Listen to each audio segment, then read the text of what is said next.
34 277 56 e di federalismo parla proprio Luca Zaia nell'audizione in commissione parlamentare, quindi andiamo subito a sentire cosa ha detto il governatore del Veneto.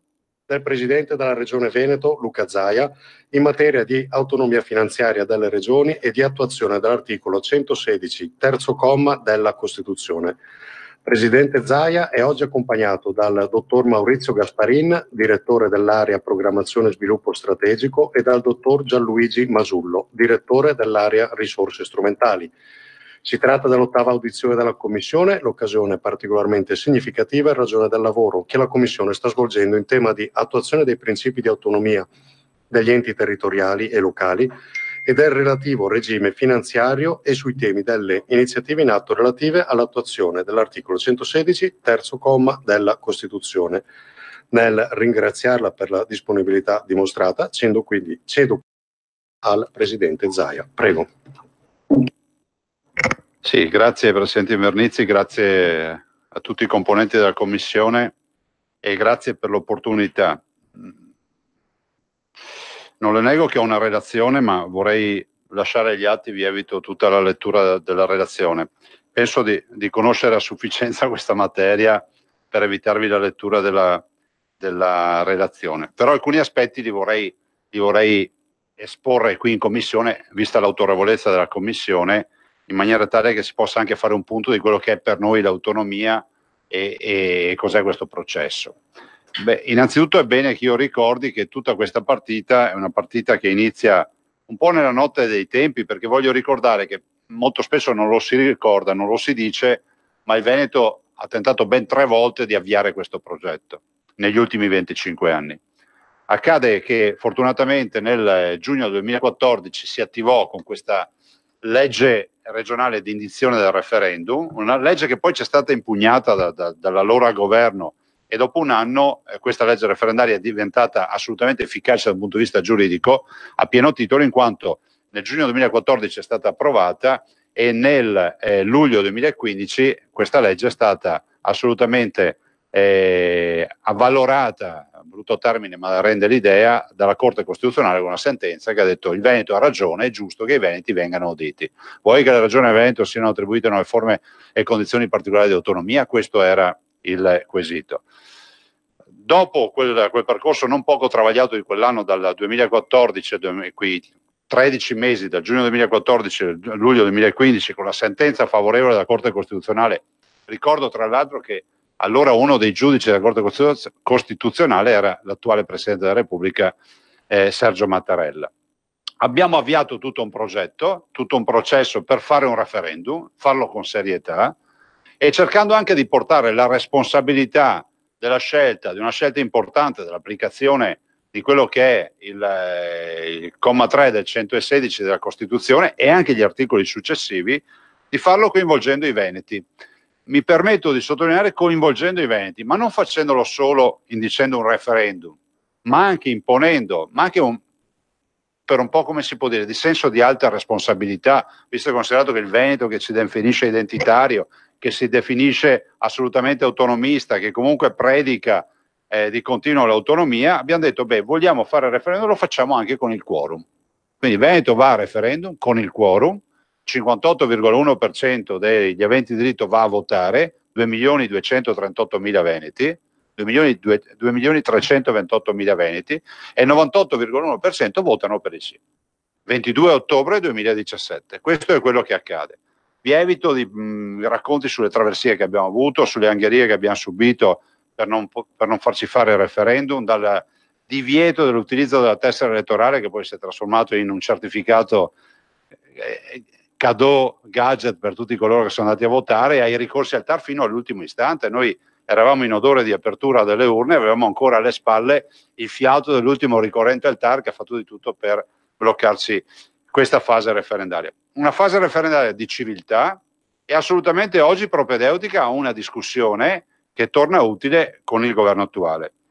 Da quella fase referendaria ne è scaturito con il passato governo la sottoscrizione di una preintesa su 5 materie, 4 più 1. Vi ricordo che il Veneto ha presentato un progetto per 23 materie, esattamente le 23 materie elencate nella Costituzione, ma già col passato governo, a firma del sottosegretario Bressa, abbiamo sottoscritto la prima preintesa per 5 materie, 4 sufficientemente definite, la quinta è ancora molto in fieri. In quella preintesa, lo dico perché a volte si legge di dichiarazioni che sono fuori dal tempo e dallo spazio. In quella preintesa si stabilivano già i criteri in via macro, definiamolo così, per il finanziamento dell'operazione, quindi le contropartite finanziarie, quindi la compartecipazione sui tributi. Si introduceva il principio dei fabbisogni storici e quindi di fabbisogni standard, e quindi il tema del superamento della spesa storica, e sempre in quella preintesa si introduceva il principio, oltre che di quei criteri, ma anche del criterio che le 5 materie non erano l'inizio e la fine del provvedimento, ma erano solo le prime 5 materie, richiamando peraltro per la preintesa del Veneto le 23 che comunque sarebbero state oggetto di approfondimento. Si è insediato il nuovo governo, l'insediamento del nuovo governo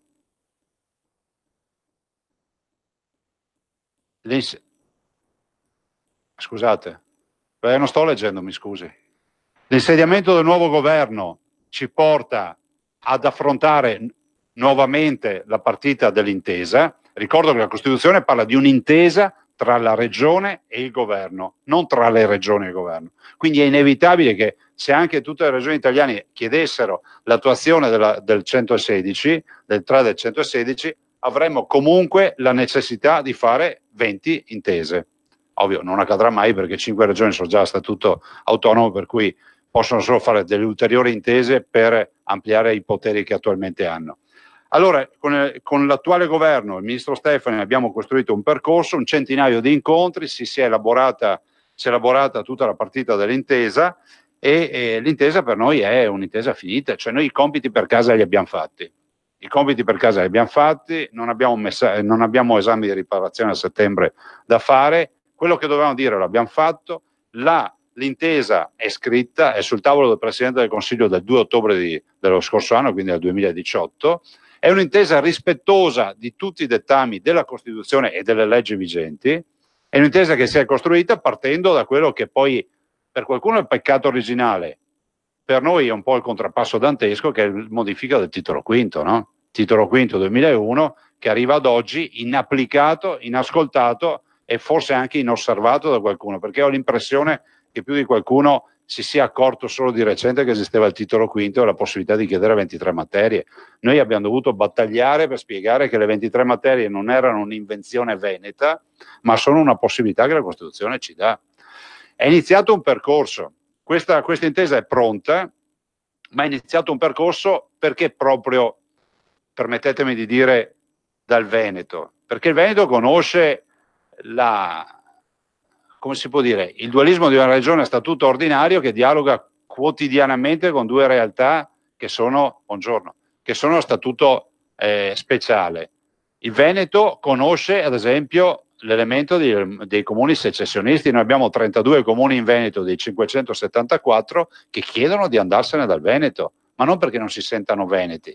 La vicenda di Sappada penso che sia un case history ormai, no? Nazionale. C'è un comune transfrontaliero di confine che, nonostante tutte le partite che si affrontano quotidianamente, pensate che la montagna veneta, che è oggetto fra l'altro quasi totalmente dell'aspetto dei comuni secessionisti, è una montagna che è oggetto di assoluto, come si può dire, attenzione da parte della regione. Però è pur vero che al di là dello steccato le cose magari vanno in maniera diversa, vanno in provincia autonoma di Trento, di Bolzano e in regione autonoma Friuli Venezia Giulia. Noi non siamo contro le autonomie di queste due realtà, che sia chiaro, noi non siamo contro le autonomie, quantomeno perché se togliessero l'autonomia ai nostri vicini di casa, ai nostri cugini, accadrebbe inevitabilmente che a noi proprio l'autonomia non se la fanno più vedere neanche in fotografia. Quindi 32 comuni secessionisti, Sappada se n'è già andata dal Veneto, e di questo passo rischiamo di garantire lo sbocco al mare al Trentino Alto Adige, che oggi non ce l'ha. Quindi è un'esigenza concreta, geopolitica del Veneto, è storica, è identitaria, ma anche la volontà di dire da parte dei veneti che l'opportunità che viene riconosciuta dalla Costituzione, pensate che la Costituzione repubblicana del 48 non aveva la necessità di avere il titolo quinto per avviare l'autonomia differenziata. Del resto lo stesso Einaudi nel presentare la Costituzione diceva proprio nel 48, Einaudi è stato uno dei padri della Costituente, diceva nel 48 nel presentarla in Parlamento: ad ognuno dovremo dare l'autonomia che si spetta. E se andiamo a leggere gli articoli originari della Costituzione, quelli che sono lì ancora evidenti, e immaginiamo di avere la vecchia Costituzione senza la modifica del titolo quinto, quindi la Costituzione ante 2001, vediamo che l'autonomia che si spetta dai padri costituenti era già identificata, ma non poteva che essere così, perché se voi pensate nel 1948 erano sostanzialmente 3 anni dalla fine della seconda guerra mondiale, i territori avevano ancora le macerie fumanti e cercavano di darsi delle carte costituzionali che fossero assolutamente democratiche e assolutamente rispondenti ai bisogni del territorio. Non eravamo nell'era digitale quando non c'era internet, non c'erano i social media, non c'erano elementi di comunicazione rapida, per cui è inevitabile che si chiedesse di dare autonomia un po' a tutte le comunità, a tutti i campanili. Adesso io ve la banalizzo, ma è così. Negli stessi giorni in cui si scriveva la Costituzione repubblicana italiana, i tedeschi scrivevano la loro Costituzione, e guarda caso anche quella con scelte autenticamente federaliste, molto più eroici i tedeschi nel poi andare a gestire la loro Costituzione nel post-guerra, e davano vita ai Länder tedeschi, cosa che da noi non è accaduta, perché poi la gestione, nonostante la Costituzione autenticamente federalista, la gestione è stata autenticamente centralista. Qualcuno dice che questa è la secessione dei ricchi. A noi fa male sentir dire che la secessione dei ricchi, che è una secessione mascherata, è un atto di ingordigia e di vanità di alcune regioni. Decisamente no, per 2 motivi. Il primo, perché di 20 regioni italiane, 17 hanno già intrapreso il percorso di autonomia. Di 20 regioni italiane, 17 hanno già un percorso di autonomia. 5 delle 17 sono regioni autonome.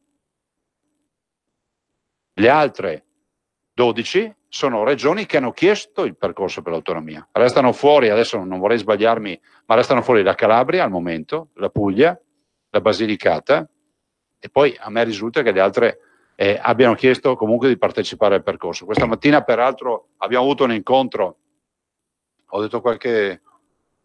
no.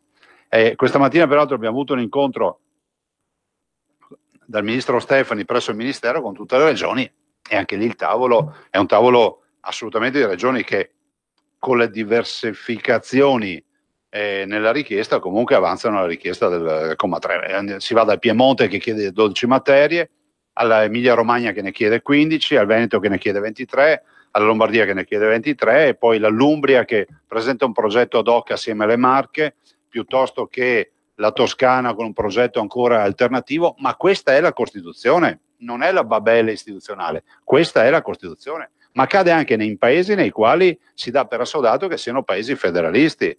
Tra uno Stato e l'altro federale degli Stati Uniti, piuttosto che tra un Länder e l'altro della Germania, comunque la diversificazione delle competenze c'è. Noi chiediamo 23 competenze, chiediamo assolutamente competenze in linea con quello che è previsto dalla Costituzione. Abbiamo, non per vanità, la volontà di pensare che se il centro decisionale è vicino al cittadino, il centro decisionale si è più responsabilizzato.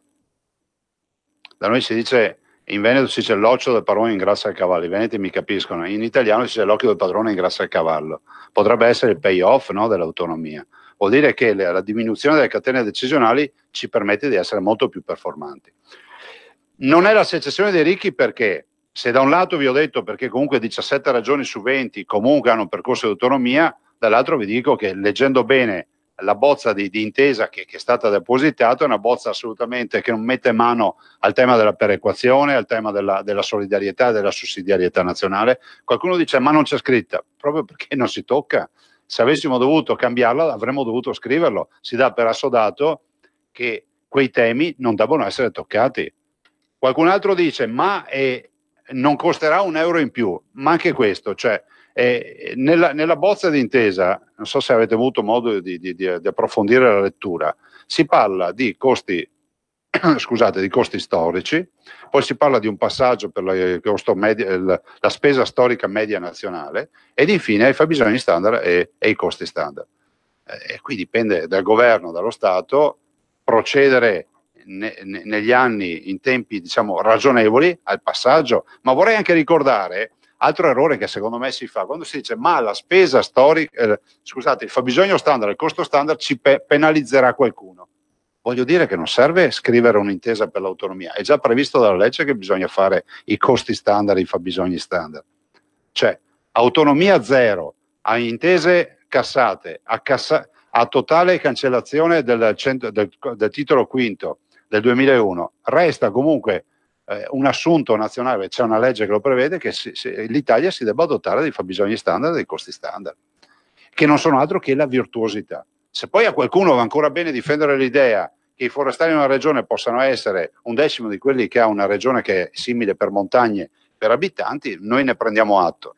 Ho letto anche della polemica rispetto ad alcune materie che chiediamo che dovrebbero essere oggetto di ulteriore approfondimento, ci sembra di capire da parte di qualche ministro.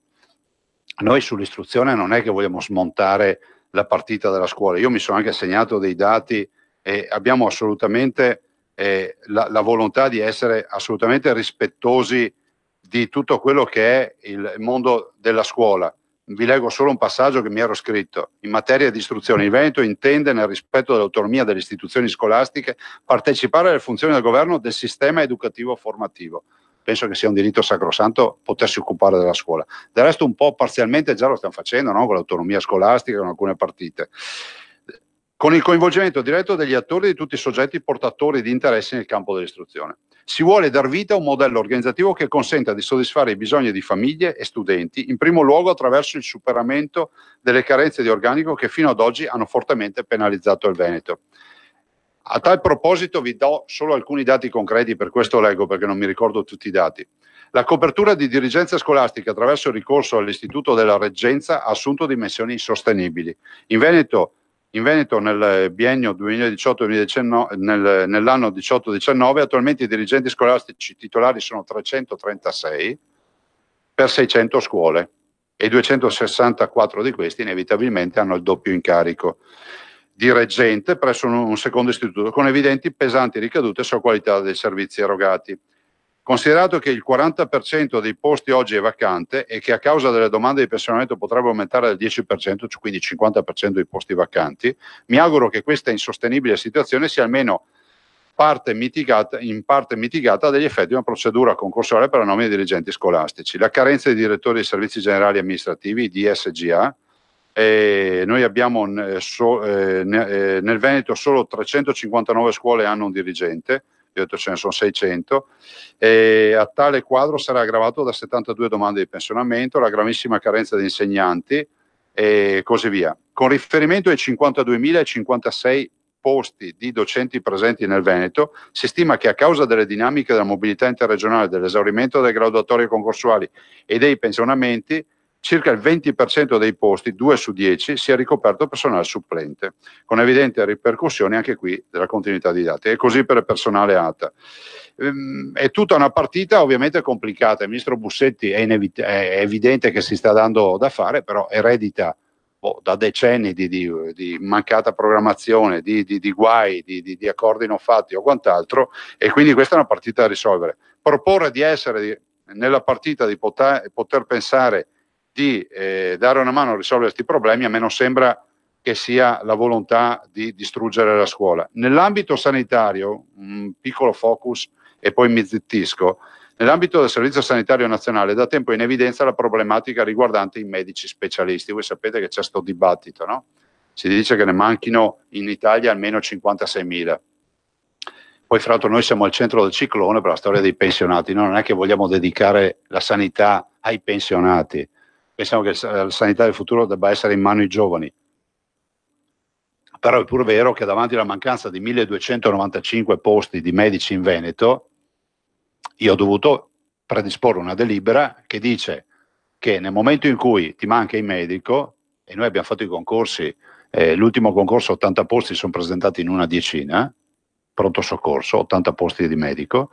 Nel momento in cui mancano i medici, fai i concorsi, vai sul libero mercato, cerchi tutte le figure in età lavorativa assumibili, se non le trovi, e se sono, la delibera dice, se sono messi a repentaglio i livelli essenziali di assistenza, tu puoi operare e a questo punto richiamare qualche medico in pensione. Ecco, volevo dirvi che noi abbiamo i 1295 posti scoperti, e anche qui tutto il tema della sanità si presterebbe bene ad essere affrontato con l'autonomia, ad esempio rispetto alle borse per le scuole di specializzazione, che è il vero dramma a livello nazionale che noi ci sentiamo di riuscire ad affrontare a livello regionale. Ma poi guardate, evito di stare qui a citarvi altri dati. Vi dico sostanzialmente in chiusura che oggi la fase qual è? È la fase nella quale noi chiediamo che il governo faccia uscire dal Consiglio dei Ministri il provvedimento, l'intesa, e venga incardinata direttamente nell'ordine del giorno della discussione nelle due Camere. Perché vi dico questo? Noi abbiamo pareri autorevoli e siamo convinti che la Costituzione sia scritta assolutamente in maniera chiara e impensabile, ma anche da un punto di vista proprio di buon senso, che una persona terza o due persone terze scrivano un contratto che devono firmare altre due persone che non sanno niente di quel contratto. Quindi la Costituzione è chiara, dice ci va un'intesa in Parlamento, l'intesa deve essere votata con un sì o con un no. Io penso che sia utile che vada in Parlamento, penso che sia utilissima la discussione perché eleva anche la qualità della discussione. Perdonatemi, ma alcune discussioni alle quali assistiamo sono lunari, non c'entrano nulla con quello che si è scritto nella intesa. Ad esempio una mia proposta è quella di pensare che il governo potrebbe far uscire dal Consiglio dei Ministri non un'intesa ma una preintesa, quindi non considerarlo un provvedimento definitivo per rispetto del Parlamento, mandarla in Parlamento e accettarne una discussione con le mozioni, le osservazioni e le raccomandazioni, acquisire tutto questo materiale, tornare in Consiglio dei Ministri, definire con le singole regioni tutto quello che è accoglibile rispetto alla discussione parlamentare, dopodiché stilare l'intesa definitiva e mandarla al voto. Noi siamo in questa fase, come ripeto, non abbiamo altro da aggiungere se non quello di pensare che il lavoro è stato fatto bene. Ringrazio tutti quelli che hanno lavorato da parte della Regione Veneto, ma anche da parte dei diversi ministeri, iniziare dal Ministero del Ministro Stefani, perché è un lavoro copioso. Leggo che qualcuno dice che bisognerebbe adesso mandare avanti un provvedimento, magari legislativo, che stabilisca dei regolamenti di attuazione, di applicazione del titolo quinto in una maniera più opportuna. Cioè, dopo 20 anni uno non può inventarsi una roba del genere, dopo 20 anni si applica la Costituzione, punto e basta, anche perché vorrei ricordarvi che si omette sempre di ricordare che nel frattempo, in questi 20 anni, la Corte Costituzionale ha prodotto giurisprudenza aiosa rispetto a questi temi.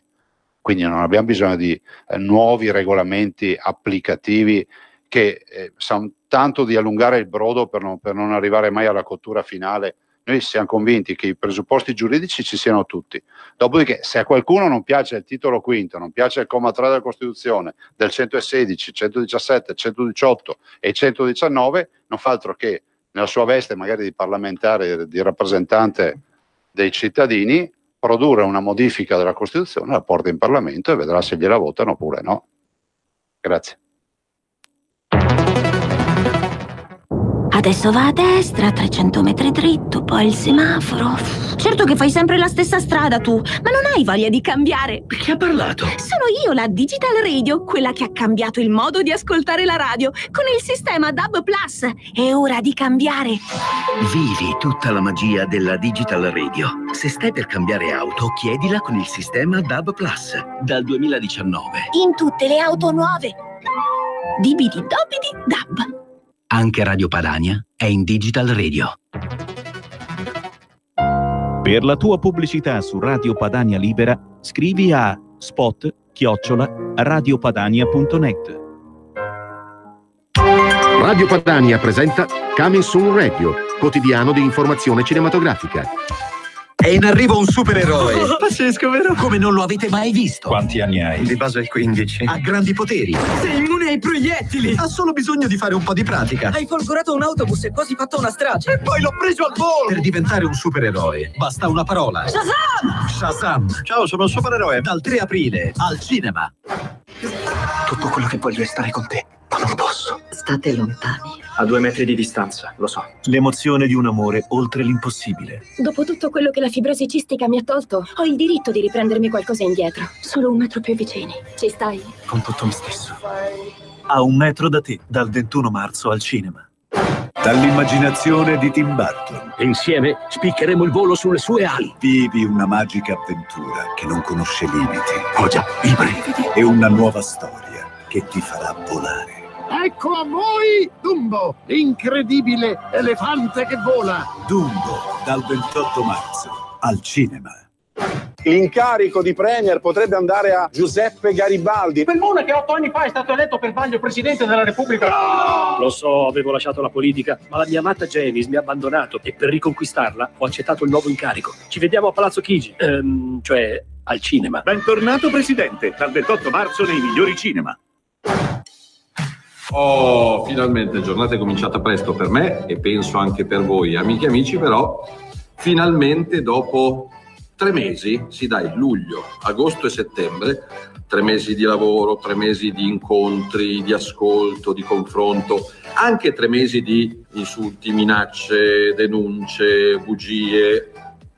Abbiamo il decreto. Il Presidente della Repubblica pochi minuti fa ha firmato il decreto sicurezza e immigrazione di quel cattivone del vicepresidente del Consiglio Matteo Salvini e quindi settimana prossima il Parlamento comincerà a discutere, ad arricchire, a migliorare e soprattutto a votare queste decine di articoli che dal nostro punto di vista porteranno più sicurezza nelle strade italiane. Quindi finalmente, dopo tante polemiche, dopo che i giornali, soprattutto quelli di sinistra, dicevano non ce la farà mai Salvini, Mattarella non firmerà mai il decreto, chiacchierano tanto ma non riusciranno ad arrivare fino in fondo, 10.000 bacioni a voi, a Saviano, al sindaco di Riace, a Gad Lerner, a Michele Santoro, ai centri sociali, ad Asia Argento, a Balotelli, a Gemitaiz, a tutto questo. Mi ha detto che ha polemizzato con me anche il signor Zulu dei 99 Posse.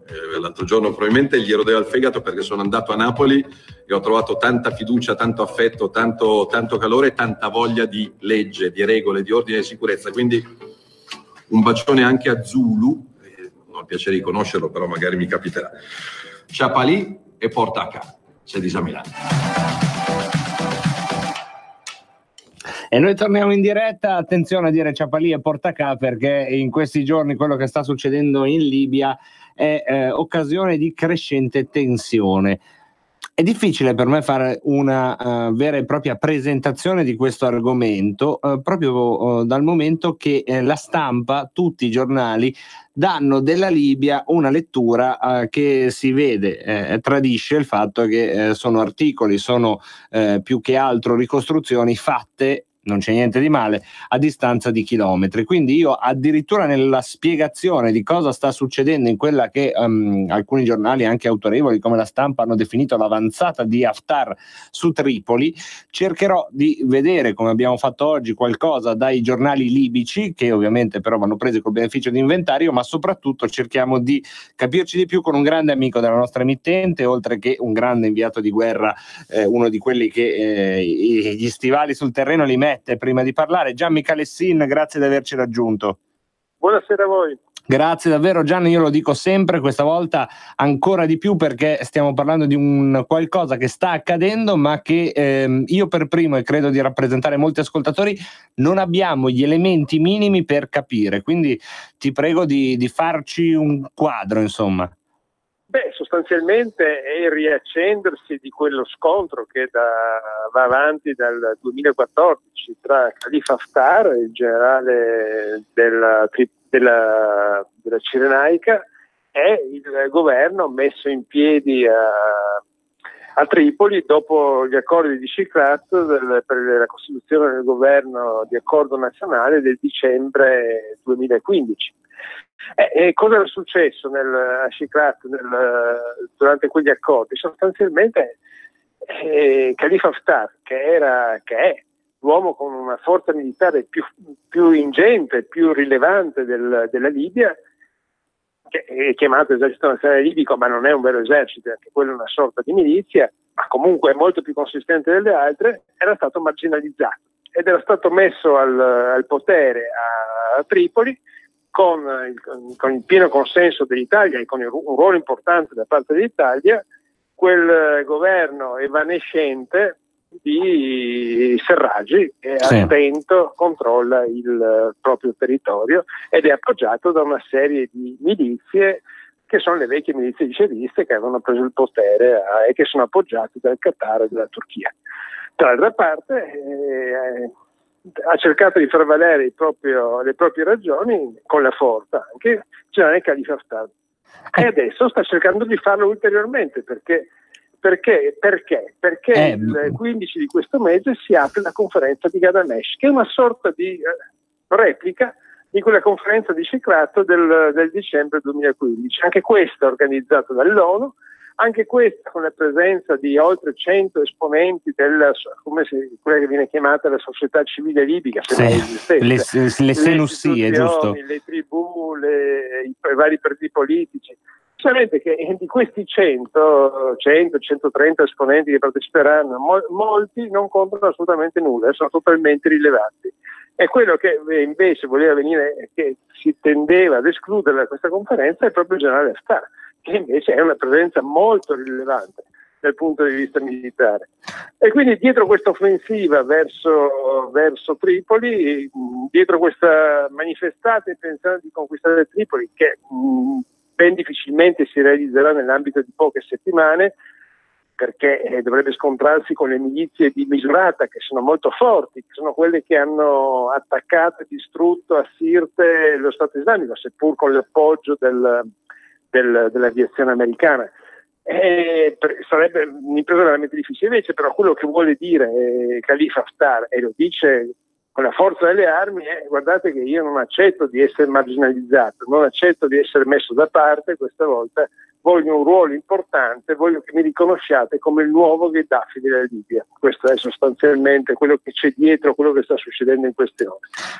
Quindi diciamo questo, che possiamo presumere che si tratti di una avanzata dimostrativa, uno sfoggio muscolare, più che un vero e proprio riaccendersi dell'ostilità fino all'ultimo bunker di Serraj, per intenderci. Questo sembrerebbe, anche perché sarebbe veramente complesso attualmente, per quanto il generale Haftar sia forte, riuscire ad arrivare a conquistare Tripoli, perché la prima quello che dicevi è quella delle milizie misurate, che rappresenterebbero un osso molto duro, e la seconda grossa difficoltà è che dovrebbe comunque estendere di molto le proprie linee logistiche, e non ha neanche su questo la forza, perché in gran parte la presenza di Haftar nella parte della Tripolitania è basata su alleanze costruite di volta in volta con gruppi tribali o milizie che si staccano dal governo di accordo nazionale guidato da Serraj.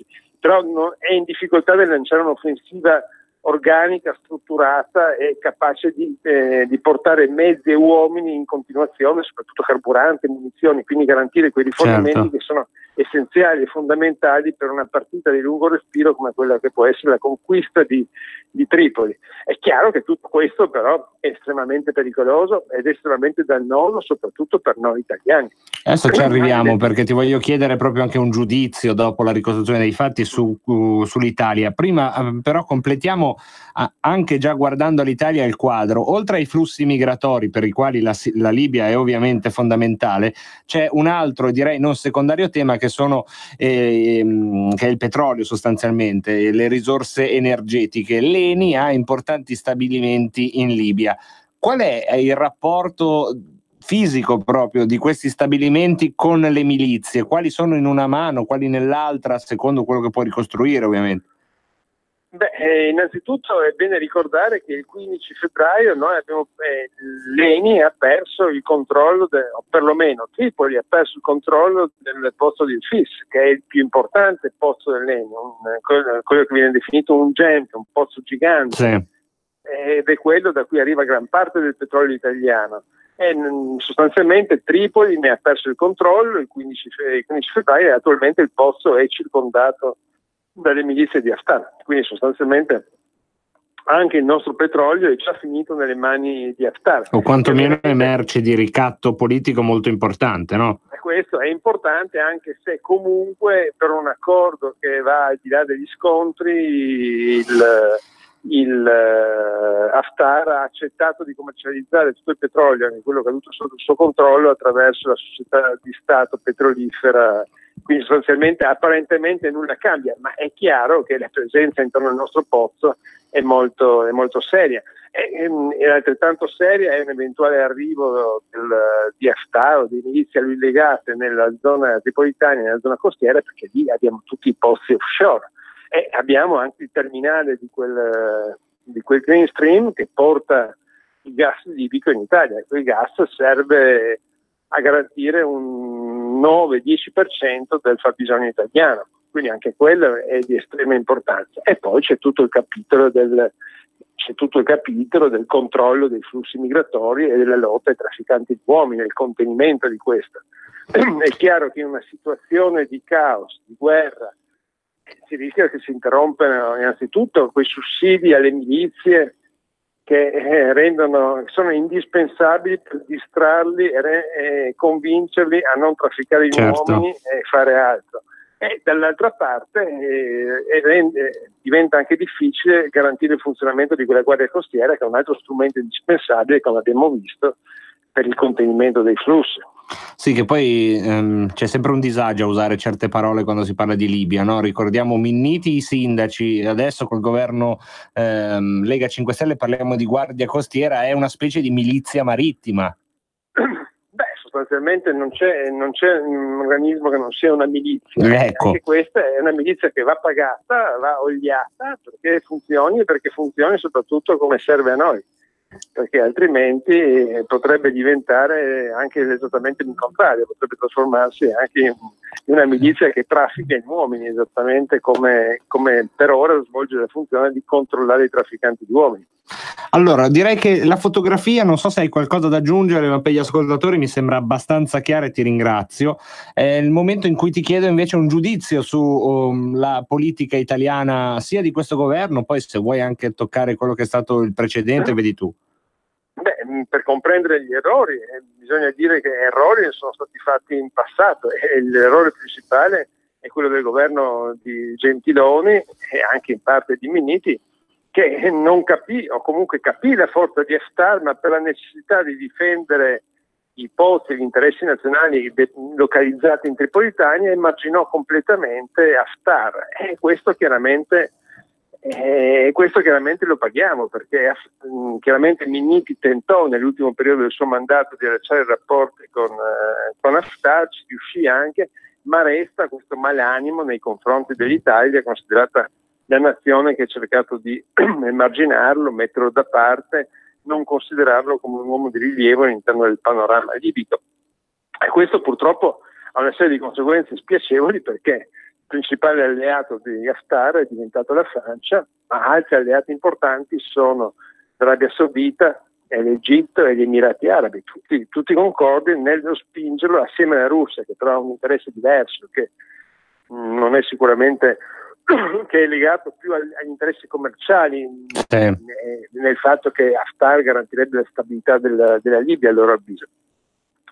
Ma invece chiaramente nello scontro con la Francia, la presenza di Haftar, come abbiamo visto in tutto questo periodo, in questi mesi, è sicuramente destabilizzante per i nostri interessi. Cosa ha fatto il governo attuale? Il governo attuale ha cercato un po' goffamente nella conferenza di Palermo, a mio avviso, di riequilibrare il rapporto con Haftar, ma non ci è riuscito, abbiamo finito solamente col dargli importanza, e comunque Haftar ha continuato a fare i propri interessi, giustamente, anche perché i soldi li riceve non da noi, ma li riceve dall'Arabia Saudita, Emirati Arabi, probabilmente dalla Francia, anche e dall'Egitto.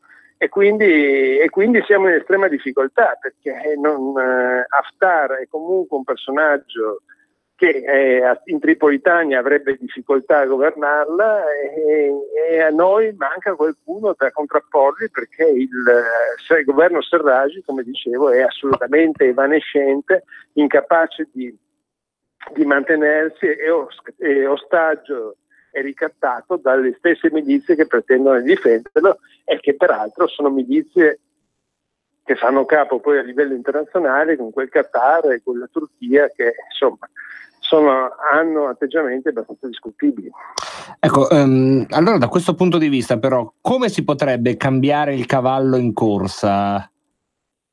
Cambiare il cavallo in corsa È molto difficile, no? È molto difficile. Cioè rischia di esserci, momento. scusami se ti interrompo, ma è per capire, giochiamo a fare il governo italiano, scarichiamo in qualche modo Serraj, rischiamo di avere una guerra civile nella guerra civile, perché come hai spiegato bene la sua è una coalizione fragilissima e litigiosa.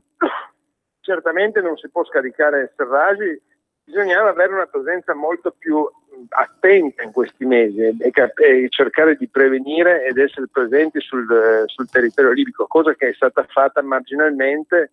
La politica estera è stata condotta in maniera molto, molto marginale su quel che riguarda la Libia, e secondo me di questo paghiamo lo scotto, perché poca attenzione e poco interesse da parte dei libici a sentirci come partner indispensabili. Ecco Gianna, ora ti faccio una provocazione che lo è fino a un certo punto, perché si basa comunque su un precedente, l'operazione Alba, che fu a tutti gli effetti un'operazione militare con cui lo Stato italiano intervenne e di fatto stabilizzò la situazione albanese, con tanti luci e ombre, ma non stiamo qua a ricordarle. Tu che in Libia ci sei stato, pensi che questo scenario sia impossibile perché innescherebbe l'incendio, oppure è uno scenario che secondo te, sempre giocando a governare, dovrebbe essere sul tavolo? Ma noi avevamo una missione che a mio avviso è stata sfruttata malissimo dall'Europa, o che l'Europa non ci ha consentito di sfruttare come sarebbe potuto, che era la missione Sofia, la missione che doveva puntare alla lotta ai trafficanti di uomini. Sì. Quella missione, tra i suoi mandati, aveva anche quello di garantire la presenza di unità sia all'interno delle acque territoriali libiche sia all'interno del territorio libico, quindi sul terreno, per dare ufficialmente la caccia ai trafficanti di uomini. Secondo me, se l'Europa avesse spinto per ottenere la mozione del Consiglio di Sicurezza delle Nazioni Unite indispensabile per arrivare sul territorio, o avesse spinto per avere il sì di Sarraj a far sbarcare le truppe sul proprio territorio, quelle truppe avrebbero potuto garantire la difesa di Sarraj, avrebbero potuto trasformare Tripoli in un porto effettivamente sicuro e avrebbero potuto condurre effettivamente la lotta contro i trafficanti di uomini.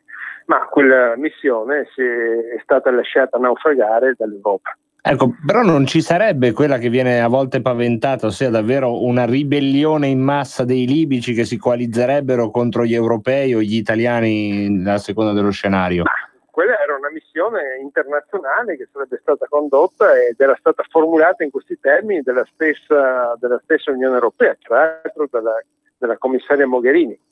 Quindi se era stata formulata in questi termini, era stata formulata con l'obiettivo di arrivare a una terza fase ma realizzata, che prevedeva le operazioni sul terreno, io penso che quella missione poteva venire fatta, non erano state analizzate le possibilità i cui pro quo. E quindi però non c'è stato interesse, evidentemente. Ed adesso è troppo tardi? Adesso è troppo tardi, anche perché quella missione sostanzialmente non esiste più, come abbiamo visto. È stata ridotta paradossalmente a una missione senza navi militari, e quindi sarebbe tutto da riscrivere. Sicuramente con un Haftar così vicino a Tripoli. Vabbè, non oggi, ovvio. Chiaramente Haftar oggi è il giorno sbagliato.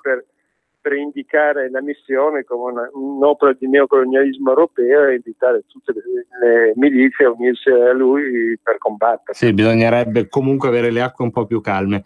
Mi permetto di approfittarti della tua presenza in diretta per farti un'altra domanda più generica, riguarda un po' tutte le guerre che stai seguendo, dalla Libia alla Siria, tu però hai vissuto anche quelle dei Balcani.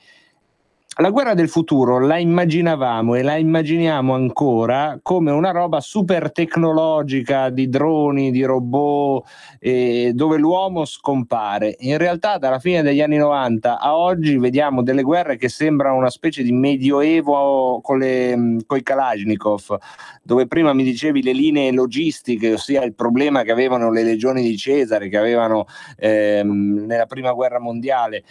La guerra moderna è questo, cioè un paese collassa, non c'è più un'invasione di un paese sull'altro? Beh, la guerra moderna nelle regioni antiche resta questa, cioè, è una guerra combattuta a colpi di Kalashnikov, a colpi di mitragliatrici montate sulle jeep. Questa, ma altra cosa sarebbe la guerra combattuta tra nazioni evolute invece. Ecco, Dove immaginiamoci soltanto un blackout capace di bloccare qualsiasi funzione o un virus capace di bloccare tutto quello che funziona attraverso la rete, come di fatto azzererebbe la capacità di risposta e di sopravvivenza di una nazione, paralizzando le sue città e i suoi centri d'Italia. Cioè si punta all'implosione dell'avversario. Tu pensa anche banalmente a un blackout che blocchi tutti gli ascensori, tutti i mezzi di comunicazione, tutto quello che oggi gira attraverso internet. Sarebbe sicuramente una guerra che ci porterebbe a non avere acqua, a non avere elettricità, e quindi sostanzialmente il vantaggio di una nazione moderna e tecnologicamente avanzata verrebbe azzerato in un attimo. Ecco, speriamo che insomma rimanga tutto a disposizione della narrativa distopica e che un domani queste parole non ci debbano risuonare nelle orecchie. Intanto grazie mille come sempre a Gianmichele Lessin, ci hai permesso di capirci un po' di più rispetto ai titoli che leggiamo sui giornali. Grazie a voi. Grazie ancora a Gianmichele Lessin, ovviamente potete seguire i suoi reportage, li trovate sul giornale, fate Google, Gianmichele Lessin, trovate di tutto, libri, insomma mi perdo se devo farvi l'elenco. Cercatelo e andate a trovare dei reportage di qualcuno che va con i suoi piedi, prendendosi i rischi laddove succedono le cose di cui poi viene a parlare. Questo secondo noi è sempre discriminante. Grazie ancora a Gianmichele Lessin. E andiamo a chiudere invece noi un piccolo spazio molto meno drammatico, è quello dell'Affeziogiro. Oggi ha vinto l'Affeziogiro di oggi, sarà contento, la tappa del giorno, e a stappare lo spumante è Stefano Del Brembo, che ha detto federalismo fa rima con mutismo. Secondo in classifica Ivan 75 che dice moralismo, terzo in classifica Max D'Alzano che dice indipendentismo. Francesco da Arona invece ha detto manismo, è il colto della banda. Giuliano dice nordismo. Sino, dove sei Sino? Eccoti qua, ha detto futurismo. E Giancarlo Camionaro dice populismo. Quindi classifica generale che vede comunque stravincere questa settimana niente po' di meno che Daniele da Parabiago per la seconda settimana di seguito, campione, ma onore delle armi a Max D'Alzano, che ha tentato fino all'ultimo una improbabile rincorsa a chi è stato il vero e proprio dominatore dei primi 3 giorni di Affeziogiro. Da uno sport tra poco andremo a un altro, se passiamo dall'Affeziogiro sport estremo e digitale, nel senso che dovete digitare, usare i vostri 10 digiti per trasformare pensieri in lettere e poi in parole. Tra poco un altro sport dove invece si usano i digiti, quelli dei piedi, lo spazio dedicato al calcio, poi qui Parlamento.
Eccoci a Gioco di Squadra, il nostro appuntamento del venerdì con Vincenzo Matrone, dove andiamo a vedere il dietro le quinte del calcio. Benvenuto Vincenzo.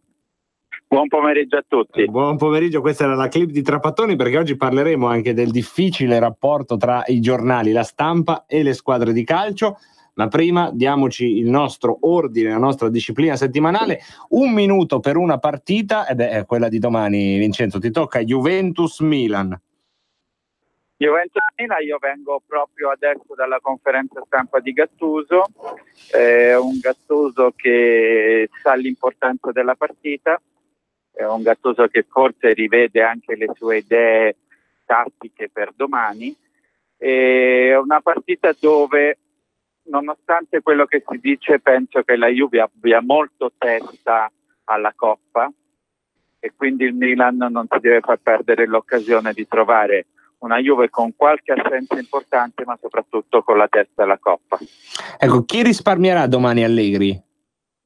Allora, sicuramente Chiellini, tra quelli che stanno bene, e poi non ci sarà Cristiano Ronaldo naturalmente.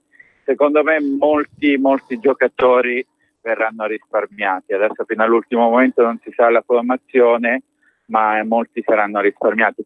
Poi bisogna vedere in chiave Milan se è meglio avere un giocatore che è un titolare anche di Coppa e quindi, tra virgolette, si dice leva la gamba, sì, o avere uno che è una riserva che si vuol far vedere per mettere in difficoltà il mister per la Coppa. Quindi a volte le dinamiche del calcio sono un po' strane.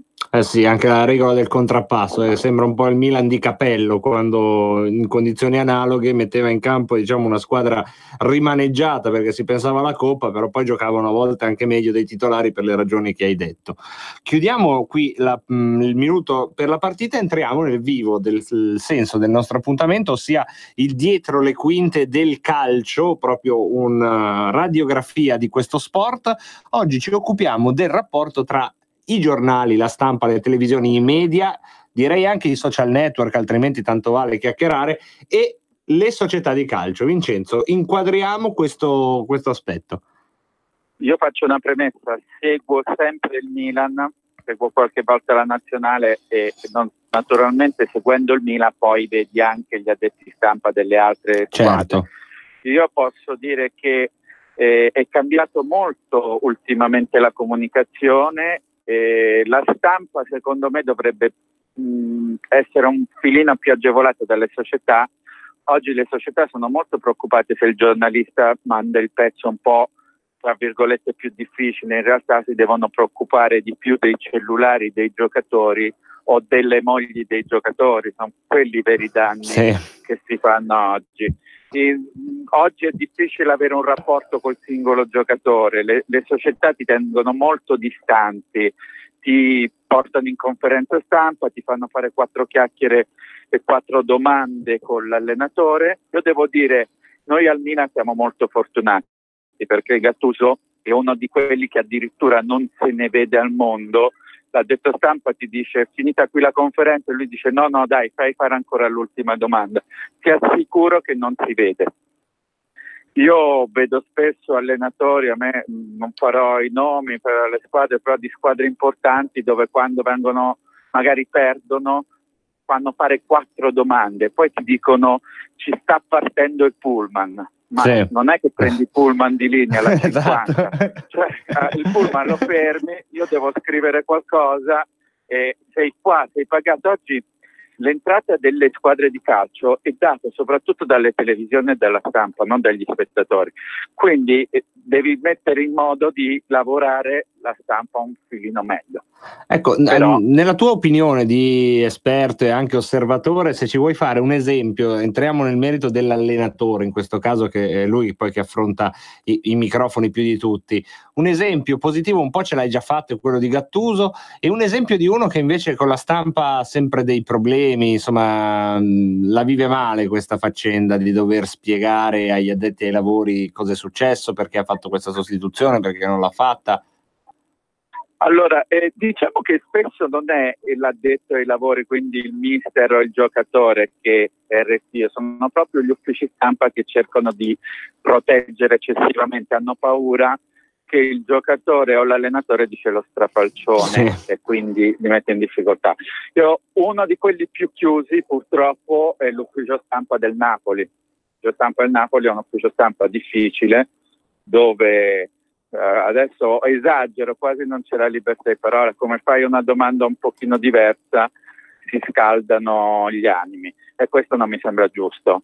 Il calcio comunque è un divertimento, la gente da casa vuole sapere anche degli aneddoti e alla fine se io sono corretto con te che ti chiedo un qualcosa di tattica è giusto che tu mi risponda in modo normale. Poi non puoi essere d'accordo con me, però mi rispondi in modo normale. Un allenatore che non ha tanto fascino con la stampa, diciamo così fascino, ma non si amano tanto, è Spalletti. A Roma ebbe diversi problemi perché aveva come antagonista Totti e quando ti metti contro Totti a Roma hai perso. A Milano si è creato altri problemi con Icardi. Lui non si vede che con la fascia da capitano ha un po' di allergia, però è un buon allenatore, non è il mio preferito, ma è sicuramente un buon allenatore. Dovrebbe migliorare i rapporti con la stampa. Allora, direi che possiamo andare alla terza parte della nostra rubrica, quella in cui andiamo ad analizzare i ruoli in campo. Abbiamo già parlato del portiere, andiamo alla vecchia maniera, il numero 2 che una volta era il terzino destro, io direi terzino destro e sinistro. Che ruolo è? Che bello, hai spiegato già tu molto, nel senso che purtroppo adesso si trovano pochi terzini. Facciamo un piccola storia del terzino. Sì. Una volta il numero 2 era il terzino marcatore, cioè quello che restava a marcare la seconda punta, e il numero 3 era il terzino che si sganciava. Spieghiamo quelli che hanno qualche anno in più. Gentile e Cabrini, per l'esempio. Sì. Gentile era il terzino marcatore che strappava la maglia con i denti anche a Diego Maradona. Cabrini era il terzino che si sganciava. Purtroppo oggi ci sono tanti terzini che si sganciano e nessuno più sa marcare, perché è vero che Cabrini si sganciava, è vero che Maldini si sganciava, è vero che Breme si sganciavano, ma sapevano fare molto bene il difensore. Oggi, per spiegare e dare delle cifre, Cancelo pagato 40 milioni è uno che la fase difensiva non la sa fare come la sapeva fare Donadoni, ecco, per dire. Quindi tendono molto ad attaccare, però hanno perso un po' la capacità di difendere. Quindi oggi un terzino che sa difendere e attaccare vale molto, costa molto. Ecco, questa è diciamo la chiave del terzino, che è molto cambiato, come ci hai detto, perché è quasi andasse più di moda attaccare che difendere, insomma. Sì, poi è una moda un po' strana, perché poi si chiede all'attaccante esterno di fare il terzino per aiutare il terzino che non sa marcare. Quindi poi alla fine è un qualcosa che fa ridere. Alla Juve preferiscono Bernardeschi a Dybala perché Bernardeschi torna e dà una mano a Cancelo che non sa marcare.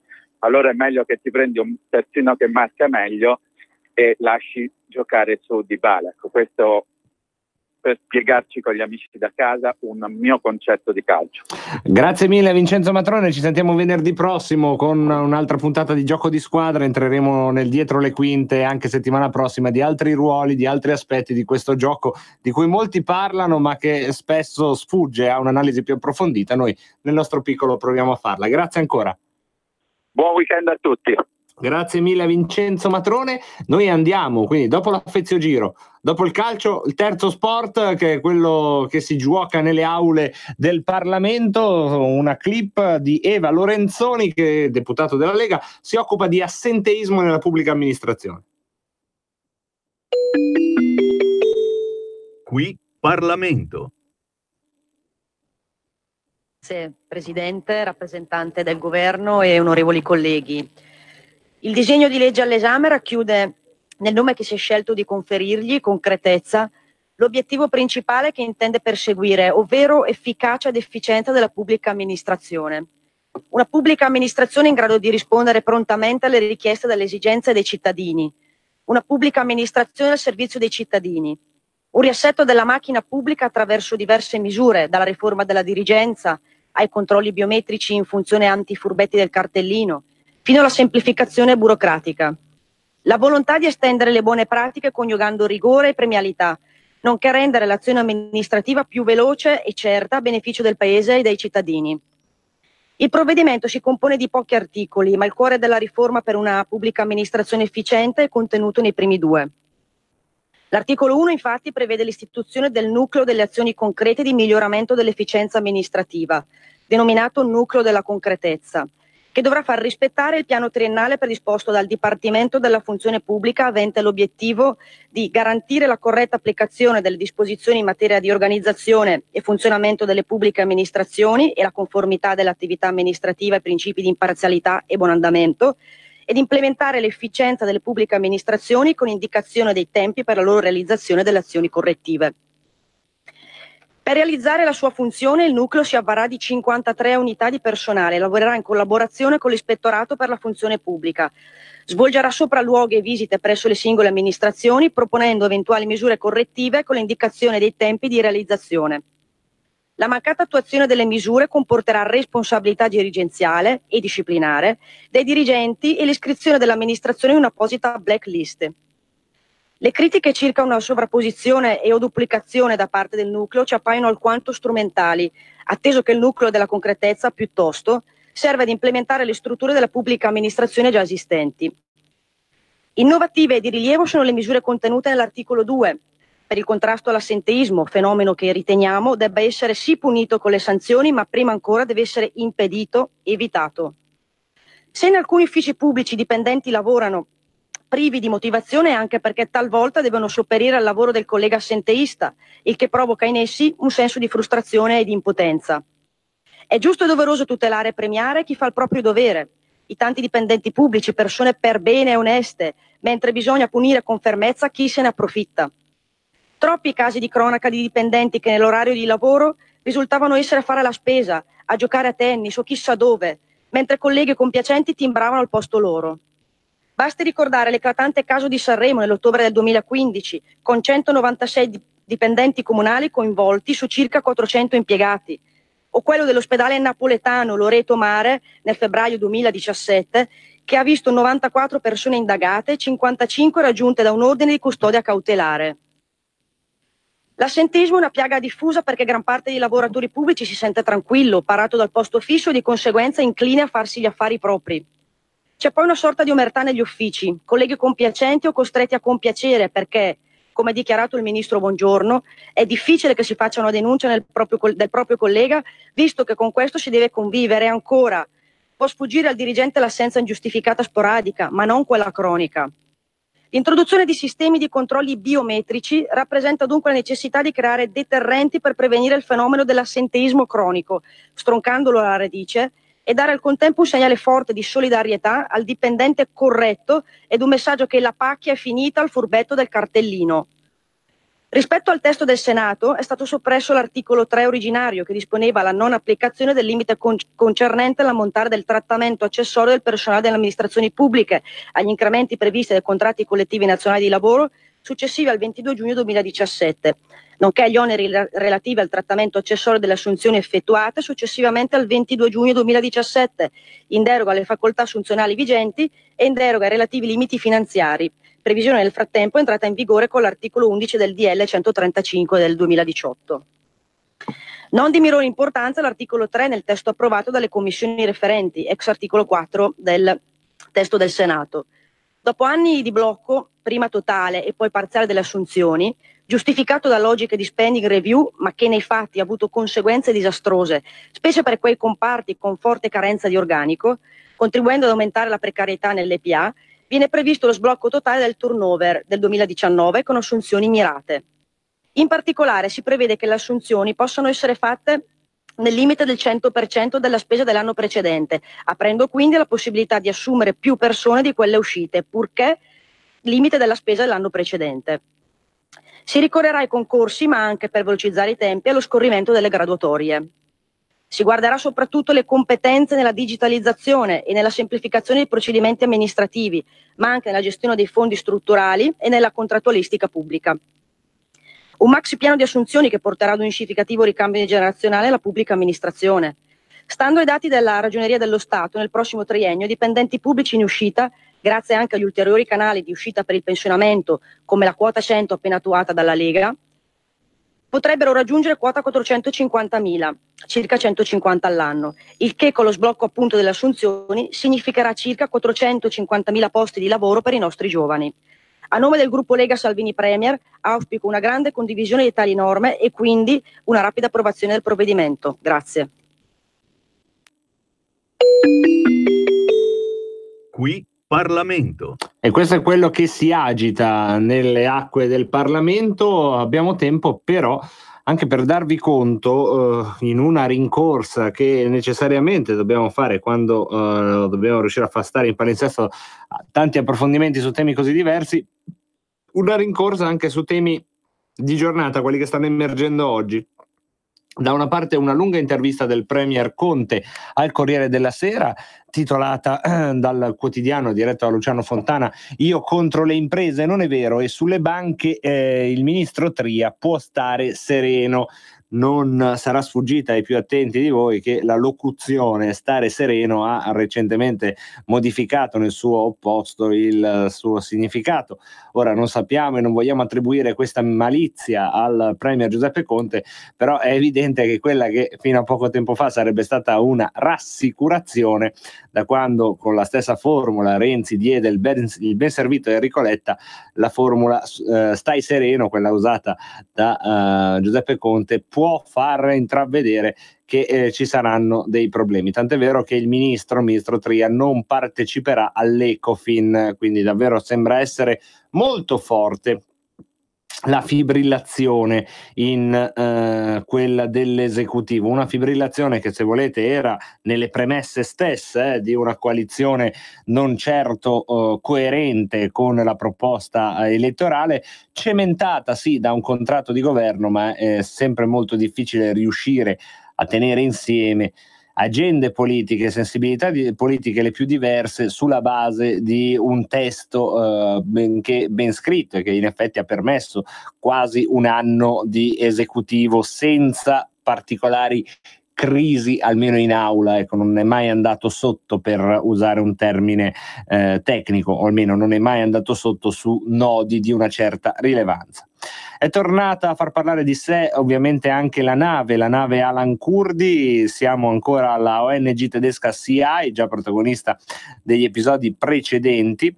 Il Viminale, subito dopo le rassicurazioni della Germania che si è detta disponibile a farsi carico dell'accoglienza, chiedendo però, questa è una nuova venatura di questo genere di storie, chiedendo la Germania che anche altri paesi europei se ne facciano carico, quindi un'europeizzazione della crisi che questa volta vede come principale protagonista proprio la Germania. Ecco, dopo queste che sono state le ultime puntate, è di pochi minuti fa sia la notizia che il Viminale aveva dato l'ok a far sbarcare a Lampedusa 2 mamme e 2 bambini, ma sembra che questo sbarco non sia possibile, perché le donne rifiutano di scendere in solidarietà con gli altri occupanti della nave. A questo proposito Salvini ha commentato: donne e bambini si rifiutano di scendere dalla nave, non ci resta loro che augurare un buon viaggio verso Berlino. I bambini hanno uno 1 anno, l'altro 6 anni, ci sono 2 madri, le rispettive, e in più c'è una donna incinta che si starebbero, la notizia è di pochi minuti fa, rifiutando di scendere dalla nave, facendo evidentemente aumentare con questa condotta la tensione che come sempre si accompagna a questo genere di episodi a cui purtroppo stiamo iniziando a fare l'abitudine. Andiamo anche a vedere un'altra frase molto forte detta dal partner di governo della Lega, Luigi Di Maio. Preoccupa la Lega perché è alleata con chi nega l'olocausto. Sì, questo ha detto Luigi Di Maio. Mi preoccupa questa deriva di ultradestra a livello europeo, con forze politiche che faranno parte del gruppo con cui si alleerà la Lega, forze che addirittura in alcuni casi negano l'olocausto. Lo ha detto il vice premier Luigi Di Maio a margine di un incontro a Milano, rispondendo ai giornalisti sulle alleanze in vista delle europee. Stiamo parlando di gruppi parlamentari, ha aggiunto Di Maio, che sono usciti dal Parlamento quando si commemorava la strage dell'Olocausto e quello che hanno fatto nei campi di concentramento. Quindi quando vedo queste cose mi preoccupo. È mio dovere come forza politica e come capo politico del Movimento 5 Stelle dire che quelle cose non mi appartengono. Infatti noi creeremo un gruppo unico indipendente in Parlamento europeo con altri movimenti civici come il nostro, e non staremo con queste ultradestre che quando si tratta di scontri ideologici mi preoccupano non poco. Così Luigi Di Maio, al quale noi ci sentiamo di ricordare che se è un problema che la Lega si alleerà con gruppi che hanno queste tendenze, tutto da dimostrare, però diamo per buono il teorema Di Maio.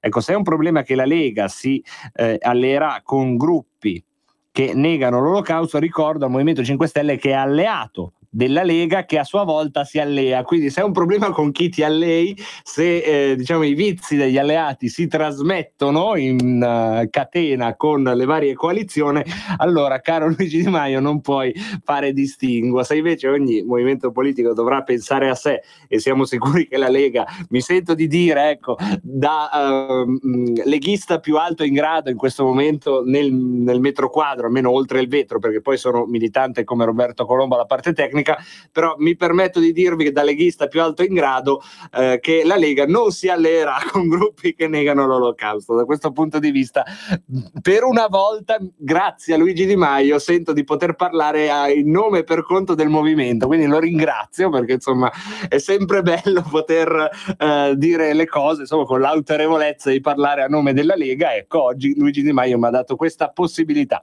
e con questa possibilità io ringrazio Roberto Colombo, la parte tecnica, ringrazio tutti voi che avete permesso un'altra settimana del Revelot, ringrazio gli ospiti che forse ci stanno ascoltando diventando ascoltatori, e vi do appuntamento con Revelot a lunedì come sempre. Adesso la sigla, poi non andate via perché il Zappop in peggio per voi, insomma le vostre telefonate, ancora una mezz'oretta, 3/4 d'ora per quanto mi riguarda insieme, e tutta la sera per quanto riguarda il palinsesto di Radio Padania, quindi a tra poco.